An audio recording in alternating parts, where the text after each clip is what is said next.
কেন মুসল নির্দোষ বা কেন মুসলক নিয়ে গেল কর্ম করি কেন ধরিনি? দিনাজপুরে লোহাচুরির মিথ্যা মামলায় পার্বতীপুরের কামারপল্লী ঘাট পাড়া হয়ে পড়েছে পুরুষ শূন্য। লোহা গলিয়ে কুড়াল কাস্তে তৈরির কারখানায় ভর করছে শুনশান নীরবতা। দিনাজপুরের ভবানীপুর থেকে মধ্যপাড়া পাথর খনির মালামাল পরিবহনে ব্রড গেজ ও মিটার গেজ মিলে 15 কিলোমিটার রেল লাইন স্থাপন করা হয়।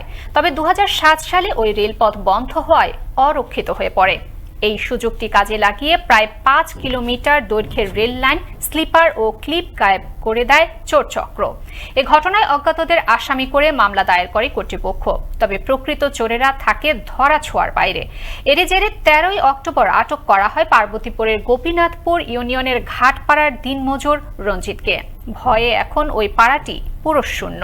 কেন মুসল নির্দোষ বা কেন মুসলক নিয়ে গেল কর্ম করি কেন ধরিনি? এখন আমার দিন যাওয়া মুশকিল, তো আমার ছেলে কর্ম করে তবে আমরা খাই। প্রমাণ সহ যে কাগজগুলো ছিল সেগুলো সহ নিয়ে গেছে, জোর জবরদস্তি করে তারা মালটা নিয়ে গেছে। কারখানা বন্ধ, এখন আমাদের সবারই খুব কষ্টে আছি, দুঃখে আছি সবাই। সামনে দুর্গা পূজা, আমরা সেটাও কোনো কিছু কিনতে পারতেছি না।